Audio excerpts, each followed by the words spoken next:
Bien, teníamos una pregunta, ¿no? Varias, ¿no?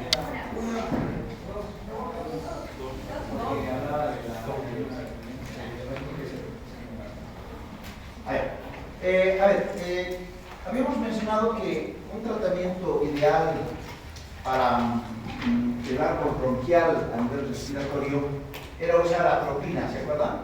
La atropina, como nos ha dicho el Padilla, ¿cómo está? Sí, pero nos ha dicho, ya está, ha estado bien cubierto, encubierto, como el PVC.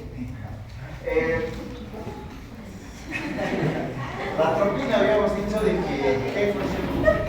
que en este caso actuaba sobre los receptores muscarínicos y lo que hacía era producir dilatación del árbol bronquial. Era muy importante para el tratamiento de asma, por ejemplo, ¿verdad? Pero teníamos también otra alternativa muy importante que era el uso de la adrenalina y la noradrenalina, que estas pertenecen al simpático. Y si se han dado cuenta ustedes, generalmente de acuerdo a los receptores, el simpático tiene una forma de actuar en el tracto bronquial distinta a otros lugares. No sé si se acuerdan ustedes, por ejemplo, el simpático a nivel de las venas o de los vasos sanguíneos que producen constricción, pero en el tracto bronquial no produce constricción, sino más lo contrario, produce constricción. Pero esto habíamos dicho, que quiero que quede claro, porque mi compañero me ha dicho de que varias veces algunas cosas repetimos por un aspecto académico y me parece importante esto porque en la repetición de algunas cosas está el tratar de que ustedes asimilen esto. Habíamos mencionado que estos componentes, cualquiera de ellos que sean, tienen que ver con receptores. Que un componente puede tener las dos funciones, pero de acuerdo al receptor, dos funciones antagonistas, pero de acuerdo al receptor. Entonces la pregunta es cómo actúa la noradrenalina y la adrenalina en el tracto bronquial o en el árbol bronquial, dependiendo de qué receptores. A ver, Fernando, la adrenalina más que todo sobre la enérgica. La adrenalina, muy bien, la adrenalina se une a receptores beta. ¿De qué tipo? ¿Uno o dos? Dos. La adrenalina, receptores beta 2. ¿Sí? Y si se une a los receptores beta 2, ¿qué hace la adrenalina? Está presente en el músculo bronquial. Eso, bronquiol. O sea, aquí la palabra clave, muy se dan cuenta que no es tanto alveolo. La palabra clave es bronquiol. No sé si lo estoy dejando entender. ¿Vale? Muy bien, ¿y qué hace? Y activa lo que sería la adenosiclasa y esta aumenta lo que sería el nivel de adenosina cíclico. Sí, el adenosina. El AMP cíclico, ¿no? Para ustedes, los de los canales. Muy bien, ¿y ahí? Y esto pasa por la célula, diciendo que la adenosina, o sea, que no se construye la adenosina y luego se entra al calcio. Al citoplasma, lo que causa una relajación del músculo. Una relajación del músculo. ¿Correcto? Ahora entienden perfectamente por qué. Receptores, pero beta 2. Muy bien. La noradrenalina ¿Actuará también en receptores beta 2? ¿Dónde actúa? Alfa 1 y beta 1. En alfa 1 y también beta 1. ¿Sí?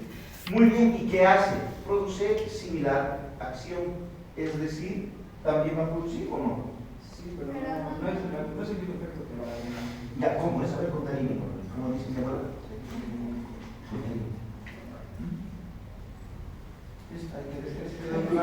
Está laqueado. Está ahí, ¿sí? Está cargando. Ya, ¿verdad? La adrenalina, no, la adrenalina es una sería los alfa-adrenérgicos, como efecto predominante, más que todo la vasoconstricción, pero no llega a tener un efecto similar a los que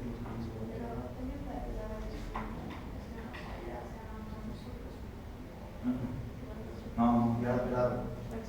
Ya vamos, no a la adrenalina. Adrenalina, bien, no, vamos. A ver, ahí, no. Bueno, la adrenalina, como tiene mayor afinidad por alfa 1 y beta 1, no va a ser tanto algo con relación a los bronquios, es más a nivel circulatorio. No, pero estamos viendo acá, clarito estamos diciendo acá, que tienen que ver cuál es su acción en el árbol bronquial.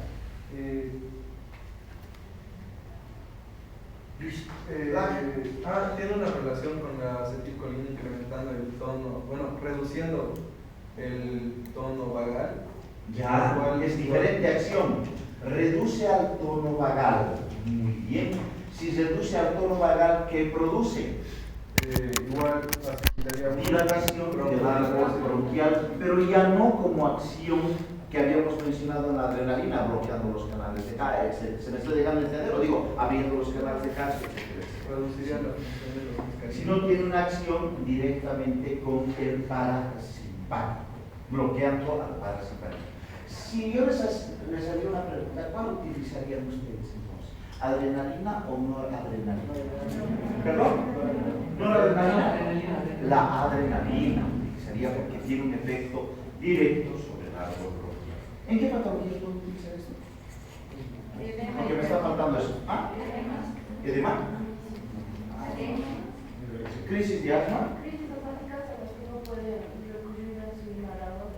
Ya, muy bien, en una crisis asmática. Pero en una crisis asmática no tengo la atropina también. ¿O puedo dar los dos? O sea, qué bonito, ¿no? Ya estamos yendo, hemos definido qué es lo que está pasando, estamos hablando del sistema nervioso sin que vean ustedes. Ahora nos faltaría el tratamiento y qué haríamos y en qué patologías. Entonces, cumplimos respiratorio. A ver. En caso de administrar adrenalina, en caso de asma, según investigué también hay riesgo de que aumente la frecuencia cardíaca y también se eleve la presión arterial, porque en estos dos órganos también hay los receptores que mencionó hace rato mi compañero, la beta 1 y alfa 1. Claro. Ustedes, vuelvo a repetirles, un componente no actúa en un solo órgano, actúa en varios órganos. Y ustedes, para tratar cualquier cosa, deben de verificar la acción sistémica de los componentes. Aquí yo la pelo porque puedo aumentar la frecuencia cardíaca, puedo aumentar la presión arterial, y en este caso, ¿para qué más que todo se da adrenalina? ¿Para el aspecto respiratorio o para el aspecto cardiocirculatorio? Para el cardiocirculatorio se da adrenalina. Cuando vos tienes un paro, cuando ella usa el paro, le podemos dar adrenalina. ¿Para qué? Para favorecer la contracción del músculo cardíaco. Entonces, en este caso, mejor atropina, pero en dosis bajas sí se podría dar adrenalina o noradrenalina, mejor noradrenalina. Entonces, para evitar de que entren ustedes en confusión, entra su pregunta para mañana. ¿En qué casos vamos a adrenalina y noradrenalina en el campo respiratorio para ella? Ya no me des circulatorio, ¿sí? En el respiratorio, ¿verdad? ¿Lo tienen? Sí. Si nosotros leyéramos en una crisis asmática atropina, ¿en cuánto tiempo actuaría? La atropina es que no es inmediata. Ese era el tema que yo había dicho que se llama recomendable la adrenalina. Exacto. Pero ¿cuánto? Money, quiero plata, quiero porque también explicación. ayudaba a la desinflamación. Exacto. Quiero eso que me dices mañana, money, plata, sangre. ¿Sí? ¿Vale? Dime, Camila. Sería en una laringotraqueitis en casos de reanimación cardiopulmonar. ¿Cuál? Adrenalina. Ya, pero si te estás dando cuenta, reanimación cardiopulmonar me está diciendo, ¿no ves? ¿Por qué? Porque quiero reanimar el corazón. O sea, quiero, no estoy largando una flor al decir que corazón, quiero revivir tu corazón. ¿Me dejo entender, no ves? Entonces, quiero respiratorio, hermano. Respiratorio, ¿sí? Para mañana, ¿sí? Respiratorio, ¿vale? ¿Qué preguntas tenemos? Sobre respiratorio, encontré que se puede dar una reacción anafiláctica que incluya un bronco. Una de ellas es reacción anafiláctica. El día de ayer habíamos mencionado que los mastocitos liberan reacción lenta de anafilaxia, el factor, y habíamos dicho que liberan histamina, ¿se acuerdan? Sí. En estos casos existe una broncoconstricción mayúscula. Tan mayúscula es de que yo sí o sí tengo que dar adrenalina. ¿Adrenalina o no? Adrenalina. Este caso es importante. Entonces, no se olviden nunca. Reacción alérgica. El paciente ya está entrando en un shock anafiláctico. Este ya no puede respirar, eso no es asma. ¿Sí? Es una emergencia médica. Inmediatamente adrenalina para. Ahí me vale madre, perdón la expresión, mi corazón. Pues. O sea, tengo que priorizar. Este se va a morir por un paro respiratorio, no cardiorrespiratorio, por un respiratorio. Entonces ahí sí, es uno de los complementos. ¿Otro? Mañana en Zunito ya les ayuda a veces lo más importante. En un shock anafiláctico se utiliza adrenalina. No se olviden nunca. Cuidado, ¿no? Mi compita, doctor, estoy resfriada, qué sé yo, ¿no? Ay, veo sus amigas, así pelotas con pus, ¿qué le voy a hacer? Le voy a colocar inyección. ¿Se acuerdan? ¿Cuál era? Termocina. ¿Se acuerdan, no? Penicilinas. ¿Sí? El triapen también, ¿no? Le coloco y sin querer, ¿sí? A la peste. ¿Qué es? Reacción ¿a qué? Al medicamento. ¿Qué hace? Se va a morir. Cuidado con que esta Dexita, ya no está Dexa, ya no me va a servir para nada, ya está perdiendo. Entonces ahí, adrenalina. Inmediatamente para favorecer la broncodilatación. ¿Me dejan entender? ¿Por qué no se puede dar un shock anafiláctico? Más que no por eso, no. Vamos a que hay gente que tiene alergia a alérgenos severos. ¿No? Ahí.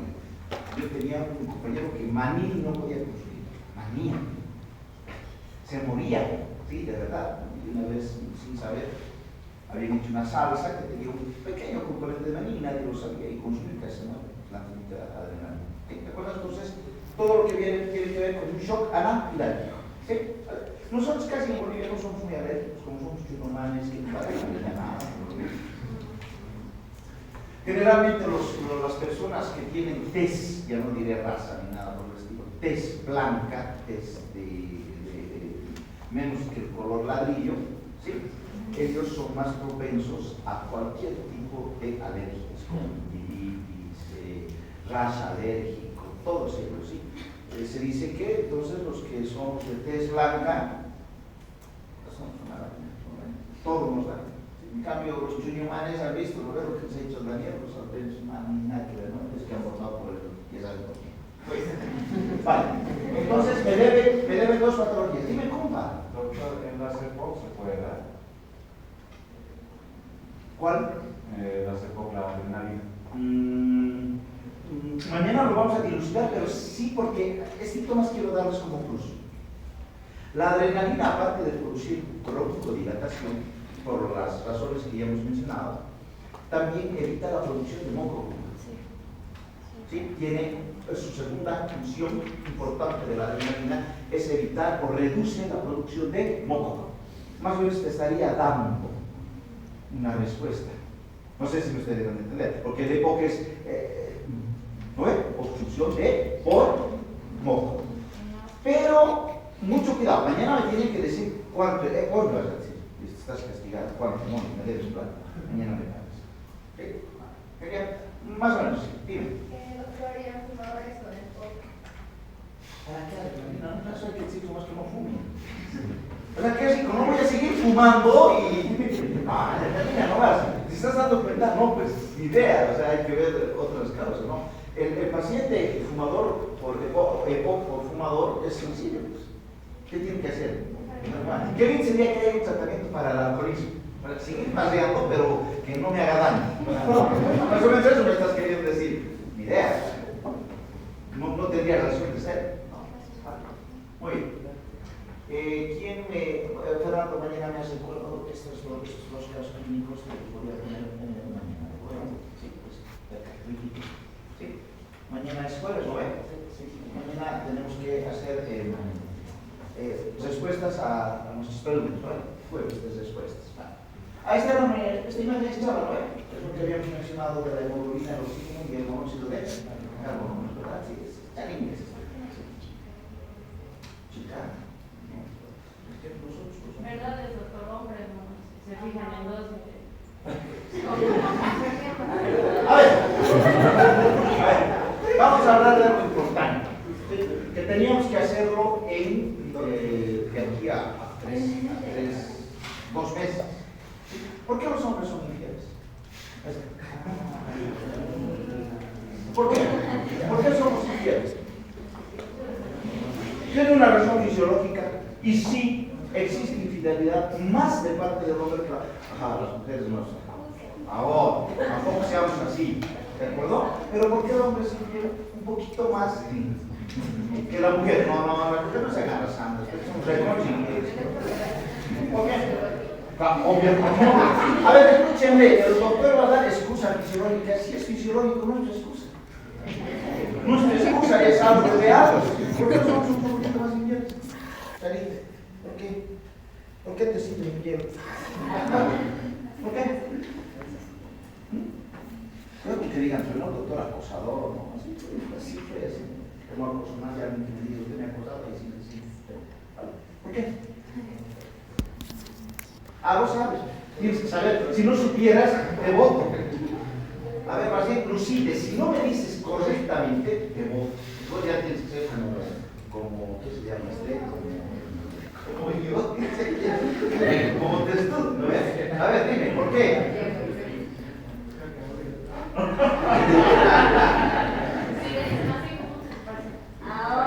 No, necesita 35 ¿Ya qué hormona? Vamos, Katy. Exacto. La oxitocina es una hormona que favorece la contracción del útero en la mujer y también la contracción de las glándulas mamarias para dar de lactar. ¿Correcto? Pero esa es su función primaria. Pero hemos dicho que peor, en las hormonas vamos a tener problemas con ustedes. Las hormonas, por lo menos, voy a dar 6, 7, 8 funciones de cada hormona. Otra de las funciones de la oxitocina se denomina la hormona del amor filial. ¿Ya? Pregunto, ¿quién quiere más, en condiciones fisiológicas, quién quiere más a un hijo? ¿Una madre o un padre? Ya hasta los varones decimos, sí, una madre, siempre nuestra mamá es más buena onda. Bueno, hay excepciones. A veces tenemos madres también son llenas, pues no, pero bueno, pues hay excepciones. No podemos generalizar. ¿Y por qué creen que la madre nos ama más que un padre? No me digan, porque nos han llevado 9 meses a casa. Yo te puedo pagar porque te he llevado 9 meses en mi vida. ¿Por qué? Porque cuando está pariendo la mujer, perdón la palabra, pero es así. ¿Sí? Está pariendo la mujer. Empieza a secretar en cantidades mayúsculas oxitocina. ¿Y esa oxitocina qué hace en el ser humano? Hace de que aumente el amor filial, el amor leal de una mujer. ¿Me dejo entender? Por eso que si vos te divorcias y eres casado, ¿más fácil para un hombre o no? Porque a veces se consigue si se casa ese ratito. En cambio, una mamá piensa en sus hijos, tal vez es más difícil. ¿Por qué? Porque ella dice, no, prefiero vivir sola, a veces, prefiero vivir sola, a casarme nuevamente porque mis hijos están pequeños. O sea, me estoy dejando de entender. Por eso hay una lógica. Después de que pare una mujer, ¿qué hace? Con ese ser amor. Te pone en su pecho. Tiene una razón. Ese es el primer contacto físico. Y ahí pues empiezas como pipocas a secretar oxitocina. ¿Sí? Y ese es un amor. En cambio, padre, después de 5 días, 5 meses, ¿no? Que aparte te meten a la incubadora, ¿sí o no? Ese exacto. Entonces, hablando. Entonces, en vez de darle el mate de calzón a las mujeres a su chico, inyectenle. Estoy dejando de entender. En chiste, estamos determinando de que hasta en eso tiene que ver. No, es que nosotros somos regidos como seres humanos, ¿no? Ahora, ¿sabían ustedes de que el ser humano nunca ha sido monógamo? El ser humano no es monógamo. El ser humano es, dígame, eso quiere decir que debería tener varias parejas. Así. Pero ¿qué nos rige a nosotros? Eso ya es otra discusión que podríamos hacerlo con un ¿Qué nos rige a nosotros? Las leyes, la normativa, el sentido común, que nos diferenciamos de los animales, del raciocinio, y esas leyes a nosotros nos hacen, comillas, monógamos. Pero no deberíamos ser. Las hembras sí. Fisiología. Si quieren, tómenlo, si no quieren, nosotros. Y ahora, por favor, déjenme avanzar fisiología. Si no, aquí nos vamos a pasar a darle unos y vamos a salir ebrios después. Pero me he explicado si se tienen las mujeres, pero nosotros. No se vendamos. ¿Acaso parimos para producir? Pero usted dice 8 reproducciones de cada. Pero eso lo vamos a llevar en endocrinos. ¿Qué cosa estás haciendo? ¿Es respiratorio y qué es endocrino? Dime, María. Igual tiene que ver bastante con la dopamina. La dopamina sí. ¿Quién secreta más dopamina? Los hombres. Sí. Por todos los circuitos, sería por cualquier cosa novedosa o... todo lo prohibido, dilo. Dilo, no lo digas de verdad. Dilo. Según el Corán, en la República Islámica ya está bien. Claro, pero para eso, para tener 7 u 8 mujeres también tienes que tener plata, hermano. Y aquí, si me echan el PDC, peor todavía,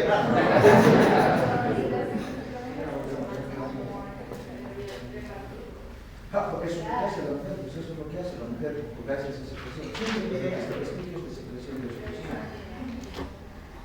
Eso es otra cosa.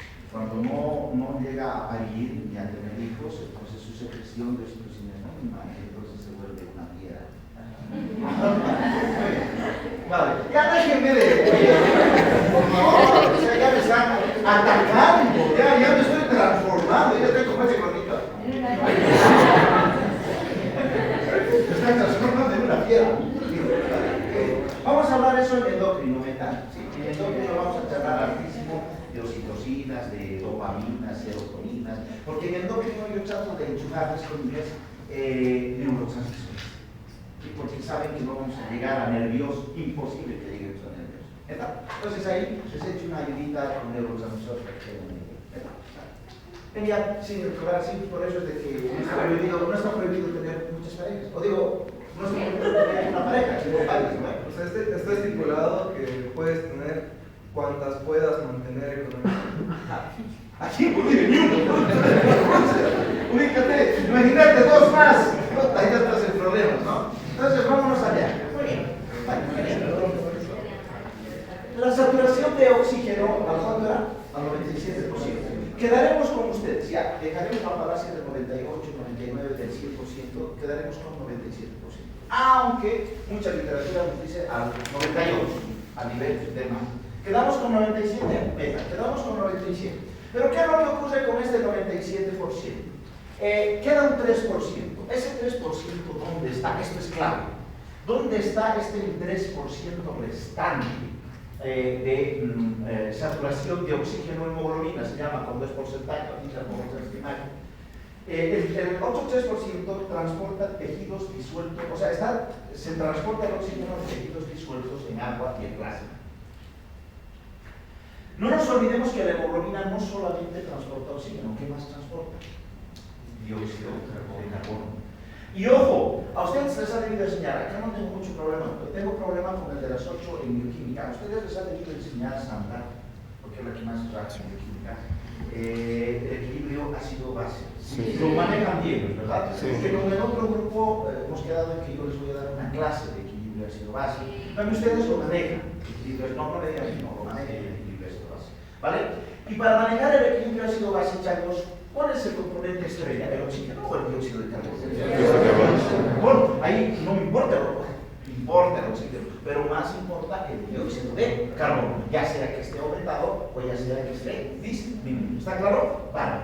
Entonces, este 3%, o sea, la saturación de oxígeno, hemoglobina, tiene que ver en, o se mide en porcentaje. Pero acá viene lo raro. Miren esto. La columna vertical me mide el porcentaje, entonces, ¿sí? Hasta el 100%, aunque nosotros llegábamos al 97%, y la curva horizontal, perdón, la línea horizontal me mide lo que hemos aprendido, que eran las presiones.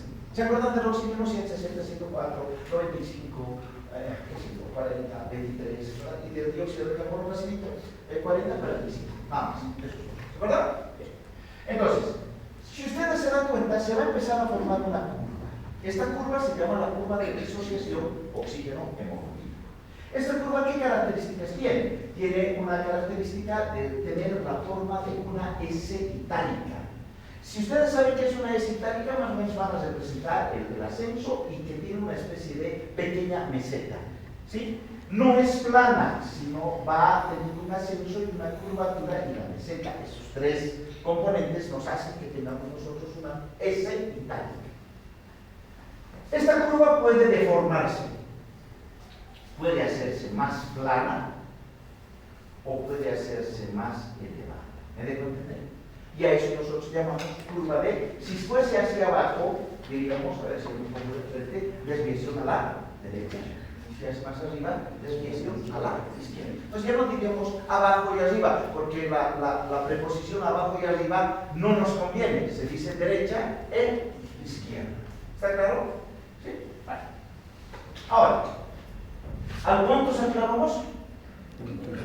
Al 97%. Me voy entonces acá a 90, más o menos acá es 97. ¿Correcto? Acá ya empieza 97. ¿Sí? ¿Y a cuántos milímetros de mercurio estaríamos teniendo la presión a 97%? 95. ¿Les suena a 95? Esa era la presión con la que llevábamos la sangre arterial a 95 milímetros de mercurio después del cortocircuito bronquial. ¿Sí? Vale. ¿A cuántos milímetros de mercurio saturamos sangre venosa? En milímetros de mercurio. Presión de milímetros de mercurio sangre venosa. Acuérdense. Ayer 40. Rico, pues 40, sin feliz, 40. Aquí está 40. ¿A cuánto saturábamos sangre venosa en porcentaje? 75. Aquí está.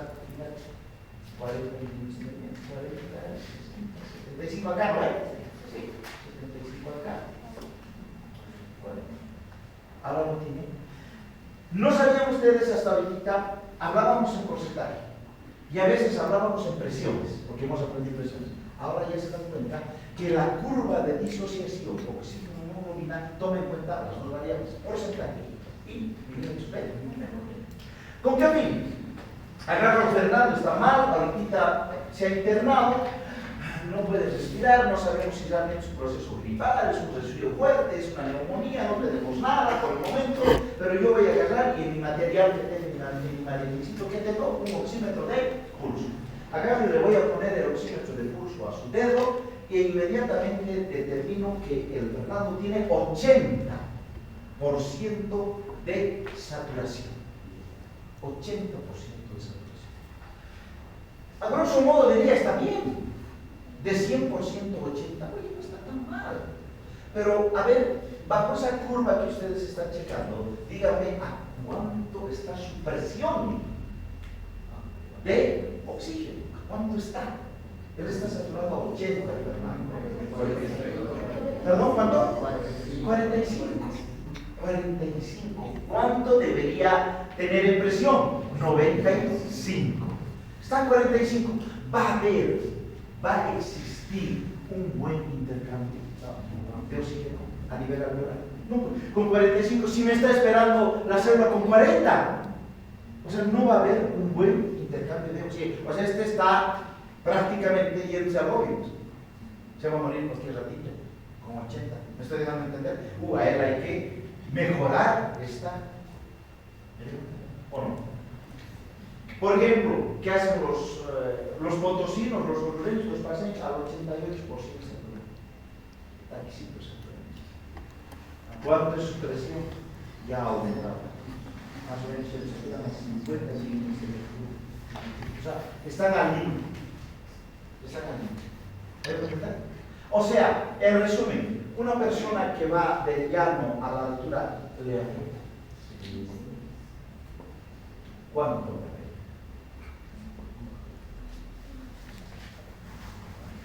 Casi al doble. Casi al doble. Entonces, ¿es mito o realidad que digan que un jugador de fútbol que juega en el llano va a la altura del juego con mucho? Es verdad. Es verdad.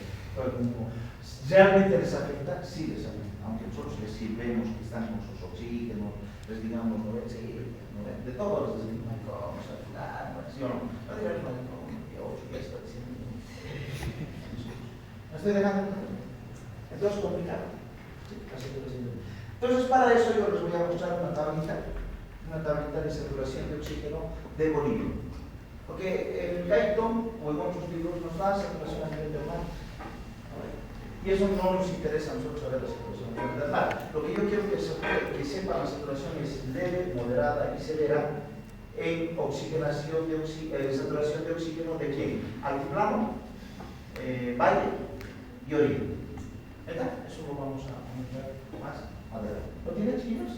Bien, vale. Miren esto. ¿Cuántas cadenas tiene una hemoglobina? 4, pues no quiero. No me pueden decir, no hemos llevado. 2 cadenas son, 2 cadenas son.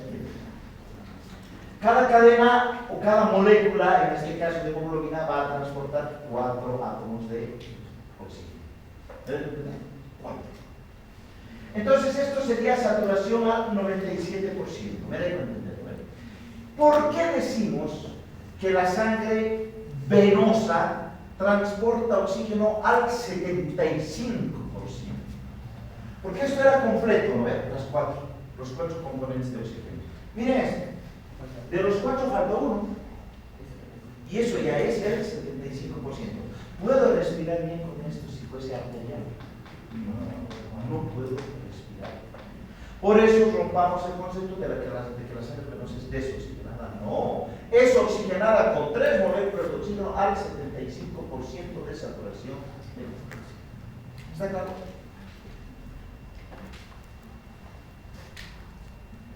Esto ya saben ustedes que, por repaso, cada gramo de hemoglobina transporta 1.34 ml de oxígeno. ¿Se acuerdan? Esto ya habíamos visto en glóbulos rojos.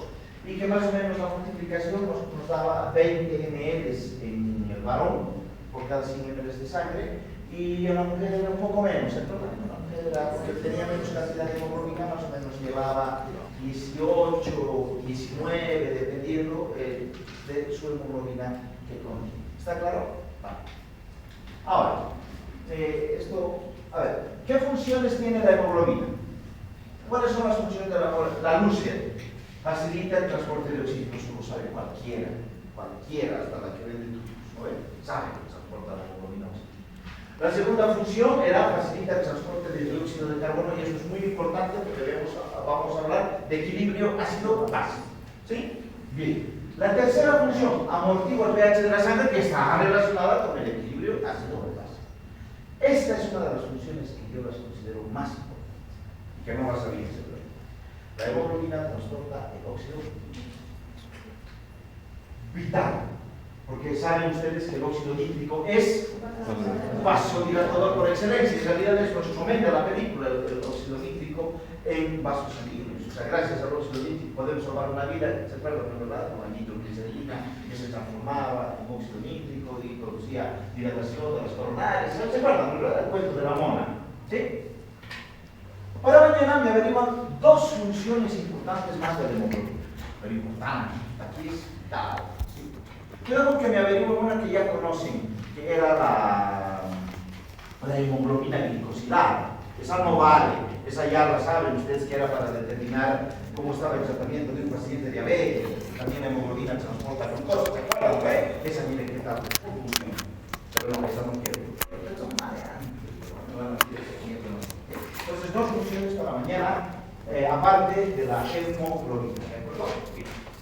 ¿Cómo afecta a la hemoglobina el contenido de oxígeno en la sangre? Aumenta la cantidad de oxígeno que puede transportar. O sea, la hemoglobina en realidad, si bien hemos hecho una analogía de que no se lleva bien con el oxígeno, ¿por qué? Porque, bueno, tiene una poca afinidad. Es igual que un matrimonio realmente. Un matrimonio tiene poca afinidad. ¿No ven? Generalmente pasan los años y tienen poca afinidad, cada vez se van odiando más. Pero, ¿qué es lo que pasa? Uno no puede vivir sin el otro. ¿No ven? Y aquí está. Imagínense si yo no tengo hemoglobina. Si fueran mis eritrocitos sin hemoglobina, están llenos de oxígeno, ¿cómo transportarían el oxígeno? 70 veces menos. Eso quiere decir que la hemoglobina le da la función al oxígeno para llegar a los tejidos. En un valor de 70 veces. Es una locura. O sea, sin hemoglobina estamos chavos. Por eso de que un paciente que tiene anemia, tiene una mujer, digamos, ¿cuánto era su valor de una mujer de hemoglobina? De 12 a 14. Listo. Ella, 6 de hemoglobina, 7 de hemoglobina. ¿Cuál es la sintomatología más marcada en ella? ¿Cuál? Validez. Pero esa será la sintomatología teniendo que hablar como oxígeno. ¿Cuál sería la sintomatología más marcada que tiene un paciente anémico? ¿Ah? ¿Perdón? Dificultad respiratoria, ya, pero eso está relacionado con qué. ¿Qué no llega? El oxígeno no llega a tus tejidos. Si no llega a tus ¿qué? Cansancio, fatiga, ¿no ves? Sueño. Si no llega el oxígeno a tu cerebro, sueño. Si te levantas de tu cama, caminas 3 pasos, te cansas, fatiga, ¿no es verdad? ¿Por qué? Porque como no hay hemoglobina, no estoy transportando oxígeno en cantidades adecuadas. ¿Me dejan entender? Y por eso, ¿qué hace tu corazón? ¿Qué hace tu corazón? Quiere aumentar, dice que está faltando oxígeno. Pienso yo, dice el corazón, que latiendo más, voy a dar más sangre. Sí nos da más sangre, pero esa sangre sigue sin oxígeno. ¿Y qué hace el corazón? Sigue latiendo más fuerte todavía, más fuerte todavía, más fuerte todavía, hasta que te mueres. ¿Por qué? Por una insuficiencia cardíaca. No respiras. Porque tu corazón ha dicho, ya eché tanto voto y no pasa nada. Es como querer apagar un incendio con un balde a coger. No me lo espero por arriba. ¿Verdad? ¿Sí? Entonces dense cuenta cuán importante es manejar las funciones de la hemoglobina. Entonces, en resumen, ¿qué es saturación de hemoglobina? La saturación de hemoglobina es el porcentaje. Desde ahora en adelante ya no quiero que me hablen en milímetros de mercurio como saturación de hemoglobina, sino en porcentaje. Es el porcentaje de hemoglobina que se combina con el oxígeno. Tenemos 2 alternativas. Una, que la hemoglobina se adhiera más al oxígeno. Y la otra alternativa es que la hemoglobina se separe del oxígeno. Eso justamente es el efecto Bohr y el efecto Haldane. Una se va a separar del oxígeno y la otra se va a unir más al oxígeno. Y eso lo vamos a checar mañana. Pero para que adelantemos un poquito y lleguemos con las tareas cada vez, yo sé que ya saben que ese efecto Bohr y Haldane porque tenían que responder, y mañana lo primero que vamos a hacer es eso. Pero lo que sí no saben, quiero que averigüen para mañana, es en qué patologías se produce Bohr y en qué patologías Haldane. Patologías. Porque ustedes han debido averiguar hasta hoy solamente el aspecto fisiológico, o sea, en qué caso se da Haldane y en qué caso se da Bohr, ¿no? Pero no sabían patologías. Entonces, para mañana, patologías de Bohr y patologías de Haldane. ¿Lo tienen? Señor presidente, cuánto tiempo tenemos para nuestro examen? ¿Casi o un mes? ¿Qué fecha estamos? 20. Ya, entonces, legalmente 30 días tenemos, ya, sin contar sábados y domingos. Sí, vamos a hacer entonces, después de esto, el renal. Y después del renal, el digestivo, y yo creo que hasta el digestivo podríamos dar muchos segundos. Sí, hasta el digestivo. Después del digestivo hay un tiempo que tenemos que pasar clases. Ahí vamos a hacer